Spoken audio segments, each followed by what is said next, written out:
किसानों की समस्याओं का समाधान करने सरकार नहीं तो अदानी अंबानी की सरकार के पुतले फूकेंगे। उस्मान पाशा भारतीय किसान यूनियन अन्नदाता के गुजरटोला स्थित कार्यालय में हुई पंचायत में निर्णय लिया गया कि अगर सरकार आज कोई सार्थक कदम नहीं उठाती तो पूरे देश में किसान 8 दिसंबर को अदानी अंबानी के साथ साथ केंद्र सरकार के पुतले फूकने। किसानों को संबोधित करते हुए युवा प्रदेश अध्यक्ष उस्मान अली पाशा ने कहा कि सरकार देश को किसानों के हाथों से छीन कर उद्योगपतियों के हाथों में देना चाहती है। जी क्या मामला है?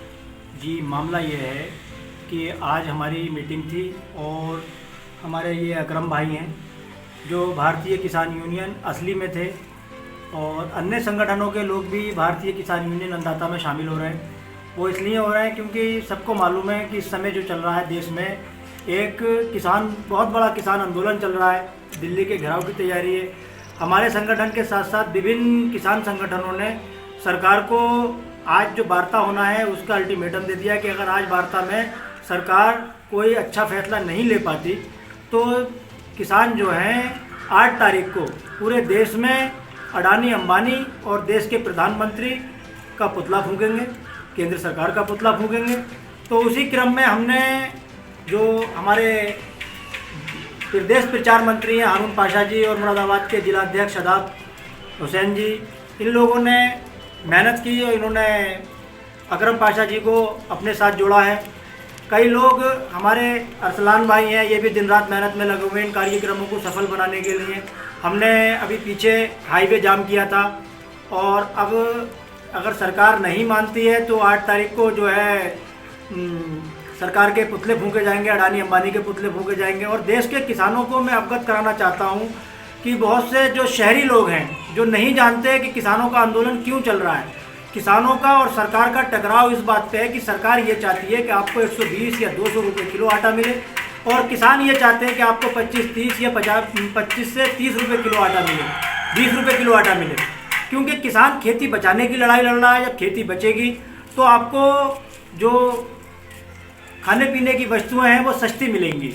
और जैसे ही उद्योगपतियों के, क्योंकि सरकार चाहती है कॉन्ट्रैक्ट फार्मिंग हम पैदा करें, किसानों से कंपनियां कॉन्ट्रैक्ट करेंगी और कंपनियां कॉन्ट्रैक्ट करने के बाद में वो उसको हमसे लेंगी मान लीजिएगा 10 रुपये किलो और आपको बेचेंगी 100 रुपये किलो। तो सरकार ये चाहती है और इसी बात की लड़ाई है।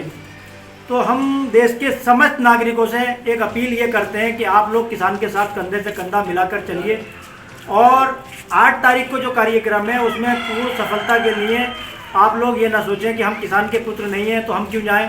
मैं मानता हूं कि हर भारत के उस नागरिक को किसान की फिक्र करना चाहिए जो अन्न खाता है। बाकी अगर और कुछ खाता है तो जाहिर सी बात है कि उसको ज़रूरत नहीं है किसान की, लेकिन जो भी अन्न खाता है तो उसको किसान की ज़रूरत है और किसान आंदोलन में हिस्सा लेना चाहिए। और साथ ही अब मैं आपको अवगत करा दूँ कि भारतीय किसान यूनियन अन्नदाता के राष्ट्रीय अध्यक्ष कृष्णा पंडित जी और हम सब लोगों ने फ़ोन पर वार्ता करके ये निर्णय लिया है कि अगर सरकार अपनी मांगों से नहीं मानती, अपनी हठधर्मिता नहीं छोड़ती और किसानों की मांगें नहीं मानती है तो 26 जनवरी के दिन जो दिल्ली में परेड होगी लाल किले में, उसमें किसान भी सम्मिलित होंगे और सरकार को अपनी शक्ति दिखाएंगे। और अगर सरकार किसानों पर गोली चलवाना चाहती है तो गोली चलवा दे, वैसा कुछ करना चाहती है जो दिल चाहे वो कराए। लेकिन और मैं सबसे बड़ी जो अपील करना चाहता हूँ हमारे देश के सैनिकों और पुलिसकर्मियों से ये करना चाहता हूँ कि आप लोग भी किसान के पुत्र हो। अगर सरकार आपको इस तरह का कोई भी आदेश दे तो आप जो है अपनी नौकरियां छोड़ना चाहें, लेकिन किसान आंदोलन को विफल कराने की कोशिश ना करें। और इसमें क्योंकि आप भी किसान पुत्र हो, सेना में, पुलिस में ज़्यादातर लोग जो है किसान के बेटे हैं और वही लोग किसान देश की रक्षा करते हैं। और हम किसान जो है दिन रात मेहनत करने के बाद में अन्न उपजाते हैं ताकि देश का पेट भर सके।